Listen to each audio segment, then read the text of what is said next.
Hello friends, आज हम conjunctivitis के बारे में जानेंगे। कंजक्टिवाइटिस क्या है, उसके क्या सिम्टम्स रहते हैं, किस वजह से वो होता है, उसमें क्या ध्यान रखना चाहिए, ये सब चीज़ों के बारे में आज आपको मैं बताऊंगा। मेरा नाम है डॉक्टर पीयूष प्रजापति। मैं पुनर्वसु आयुर्वेदम में आयुर्वेद प्रैक्टिस करता हूँ। तो सबसे पहले जानते हैं कंजक्टिवाइटिस क्या है। कंजक्टिवाइटिस को समझने से पहले मैं चाहता हूँ कि हम समझ लें कि कंजक्टाइवा क्या है। देखिए, हमारी जो आँख होती है वो आँख के अंदर जो वाइट लेयर रहता है उसके ऊपर, यानी कि पूरी की पूरी आंख जितनी आपको बाहर से दिखती है वो सब के ऊपर एक ट्रांसपेरेंट लेयर रहता है। यह लेयर जो आंख आपको बाहर से दिखती है वहाँ पर भी होता है, और यह लेयर हमारी जो आंख को कवर रख के जो आईलिड्स रहती है उसके अंदर भी होता है। ये जो ट्रांसपेरेंट लेयर जो होता है उसको कंजक्टाइवा बोलते हैं।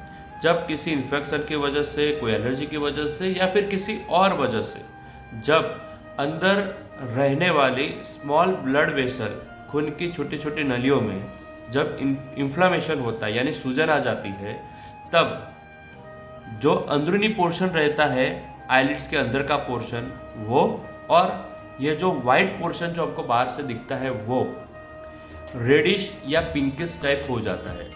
इसीलिए इसे पिंक आई भी कहते हैं, इसे कंजक्टिवाइटिस कहते हैं। और अगर आयुर्वेद दृष्टिकोण से देखें तो इसे कफज अभिषंध भी कह सकते हैं।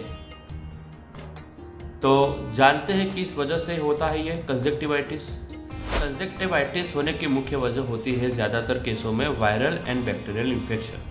जो वायरल इन्फेक्शन होता है उसके लिए एडिनोवायरस या फिर कोविड-19 वायरस या फिर हर्पेक्स वायरस भी जिम्मेदार हो सकता है। बैक्टीरियल इन्फेक्शन की अगर बात करें तो अगर किसी और के कॉन्टैक्ट लेंस का इस्तेमाल किया या फिर अपने खुद के कॉन्टैक्ट लेंस जो अगर क्लीन प्रॉपर तरीके से नहीं किए हैं तो उसकी वजह से भी बैक्टीरियल इन्फेक्शन होने की शक्यता होती है। वायरल और बैक्टीरियल इन्फेक्शन के अलावा अगर बात करें तो कुछ एलर्जी होती है, जैसे डस्ट या फिर फॉरेन बॉडी अगर बाहर से कहीं से अगर हमारी आइज़ के अंदर जाता है तो उसकी वजह से पर इन्फेक्शन होकर कंजक्टिवाइटिस हो सकता है।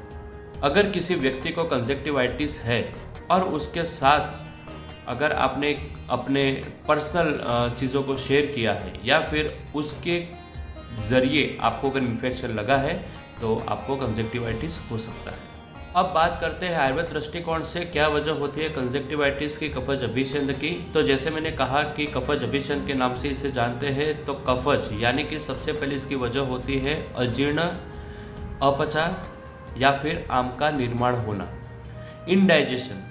आयुर्वेद में कफज अभिषंध के बारे में अगर जाने तो कफज अभिषंध में आम यानी कि अगर आपने जो खाना खाया है वो खाना अगर पचता नहीं है, हैवी फूड आप खाते हो जो पचता नहीं है, इस वजह से जो अजीर्ण होता है, कफ पैदा होता है, आम पैदा होता है, इससे कफज अभिषंध हो सकता है। गर्म पानी से अगर अपनी आंखों को साफ करते हो, आंख के ऊपर गर्म पानी छिड़कते हो तो भी आपको कंजक्टिवाइटिस हो सकता है।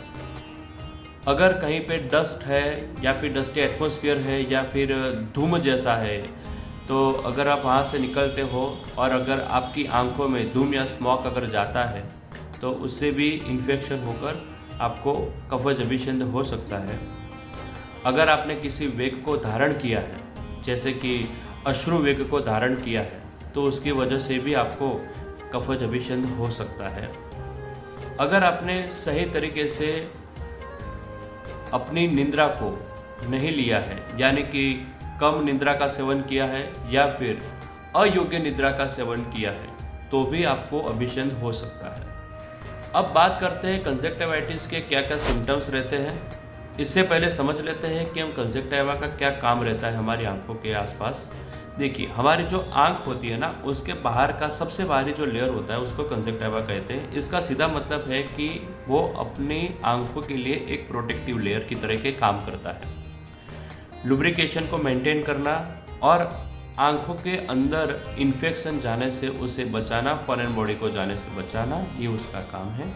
तो जब कभी भी आपके कंजक्टिवा में अगर इन्फेक्शन होगा देन डेफिनेटली लुब्रिकेशन वगैरह जो मेंटेन होना चाहिए था उसके द्वारा वो प्रॉपर तरीके से नहीं होगा। तो अब बात करते हैं क्या क्या सिम्टम्स आएंगे उसके अंदर। तो इचिंग होना, इरिटेशन होना या फिर आंखों से बार बार पानी आना। इरिटेशन का मतलब है आंखों के अंदर मानो कि कुछ फॉरेन बॉडी हो, ऐसा आपको बार बार महसूस होता है, बार बार खुजली आती है, आपको इच्छा होती है कि मुझे बार बार उसे खुजलना है। आंखों से बार बार पानी होता है, पानी आता है बाहर। आंखों में कई बार उसकी वजह से पस डिस्चार्ज भी होता है, थिक डिस्चार्ज होता है। जब कभी आप सुबह सो के उठते हो तो ऐसा लगता हो कि मानो आपकी आंख उस डिस्चार्ज की वजह से चिपक गई हो, ऐसा भी हो सकता है। आयुर्वेद दृष्टिकोण से बात करें तो संदे तु कफ संभवे जाड्यम सोप महान कंडो अनिदान नान अभिनंदनम, अर्थात आंखों में इसकी वजह से आंख का जो बाहरी लेयर होता है वहाँ पर सूजन आती है, इरिटेशन होता है, इचिंग होती है यानी कि खुजली होती है, टेस्टलेसनेस यानी कि आपको खाने के अंदर टेस्ट का महसूस न होना, यह फीलिंग आ सकती है, और अनिद्रा यानी कि नींद कम आना या न आना, यह सिम्टम भी कफज अभिसंधि में देखने को मिलते हैं। अब बात करते हैं पथ्य अपथ्य के बारे में, क्या करना चाहिए क्या नहीं करना चाहिए। देखिए, सबसे पहले समझ लीजिए कि अगर आपको कंजक्टिवाइटिस है तो अपने पर्सनल हाइजीन का सबसे ज़्यादा ख्याल रखना है। अगर आप आँख को साफ़ करने के लिए किसी चीज़ का इस्तेमाल करते हैं तो कोशिश करें कि वो डिस्पोजेबल हो, सिंगल टाइम यूज़ हो, आपने यूज़ किया उसे फेंक दीजिए। या फिर अगर आप टॉवेल वगैरह का इस्तेमाल करते हो तो पर्सनली आपको एडवाइस देता हूँ कि ये सब चीज़ों को पर्सनली रखें।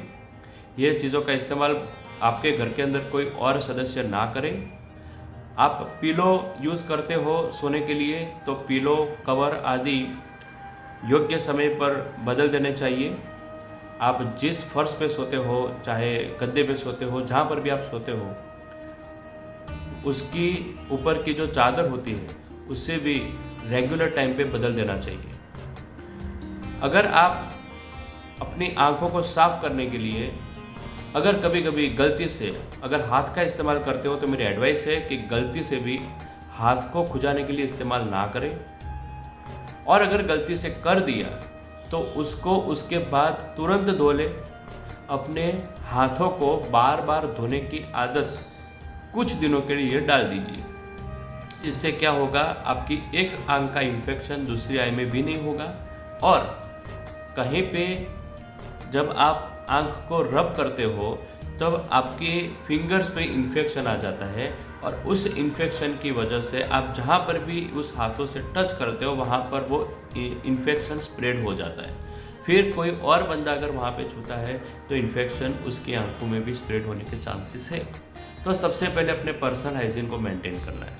दूसरी चीज़, कफज अभिसंध के बारे में अगर बात करें तो इसकी वजह से आपको ऐसा ध्यान रखना है कि आपके शरीर में कफ ना बढ़े। इसीलिए दिन में अगर आप सोते हो तो बंद कर दीजिए, अगर आप ठंडी चीज़ों का सेवन करते हो तो उसे भी बंद कर दीजिए। घर के अंदर आप मिलेट्स का इस्तेमाल करना शुरू कर दीजिए। पुराने गेहूँ है या फिर बार्ली है या फिर मूंग है, इसका इस्तेमाल ज़्यादा करें। पचने में जो इजी फूड हो, जो इजीली डाइजेस्टेबल फूड हो, उसका इस्तेमाल करें। जितना हो सके उतने ग्रीन लीफ वेजिटेबल का इस्तेमाल करें, हरे पत्ते वाली सब्जियां ज़्यादा खाएं, और खाने में हो सके तो नमक की जगह सेंधा नमक का इस्तेमाल करें। जो नॉर्मली हम वाइट नमक का जो इस्तेमाल करते हैं उसकी जगह पे पिंक नमक का इस्तेमाल करेंगे। और अगर आप फ्रूट खाना चाहते हो तो फ्रूट्स वगैरह खा सकते हो, लेकिन केले का इस्तेमाल ना करें। उसकी जगह पर हो सके तो दाड़िम का इस्तेमाल ज़्यादा करें। दाड़िम आपके कफज अभिसंध के लिए बहुत अच्छा है। अब बात करते हैं आपको क्या नहीं करना चाहिए। तो सबसे पहले कोई भी प्रकार का कुदरती वेग उससे रोकना नहीं चाहिए। अगर आपको टॉयलेट लगी है आप जाके आ जाइए, अगर आपको तरस लगी है पानी पी लीजिए। उसी तरीके से अगर आंख में से पानी निकल रहा है तो किसी भी वजह से उसे रोकने की कोशिश ना करें। अगर आपको छींक आ रही है या फिर नाक में खुजली हो रही है या फिर आंख में खुजली हो रही है तो उसे रोकने की कोशिश ना करें। किसी भी प्रकार का वेग उसे नहीं रोकना चाहिए। अश्रु वेग यानी कि आंख में से पानी आना, यह एक प्रकार का वेग होता है, उसे रोकना नहीं चाहिए। अपनी आंखों को बार बार छूना नहीं है। अपने टॉवेल्स आदि चीज़ों को किसी और के साथ शेयर ना करें। अपने कॉन्टैक्ट लेंस को भी किसी और के साथ शेयर ना करें अगर आप पहनते हो तो। अगर आप हो सके तो स्ट्रेस, एंग्जाइटी और एंगर यानी कि गुस्सा करना, यह सब मेंटल चीज़ों से दूर रहे। एंड द मोस्ट थिंग, अपने शरीर के अंदर आम ना बढ़े यानी कि इनडाइजेशन ना बढ़े, इसका पूरा ख्याल रखिए। इसीलिए इजीली डाइजेस्टेबल फूड का इस्तेमाल करें। जो फूड पचने में बहुत भारी हो उसका इस्तेमाल ना करें। दही आदि चीज़ों का सेवन ना करें। और अगर चिकित्सा दृष्टिकोण से बात करें तो मैं आपको नॉर्मल चीज़ें बता सकता हूँ, जैसे कि ओरल ट्रीटमेंट के बारे में अगर बात करें तो इम्यूनिटी हमारी बढ़े, ऐसे ट्रीटमेंट का इस्तेमाल करें।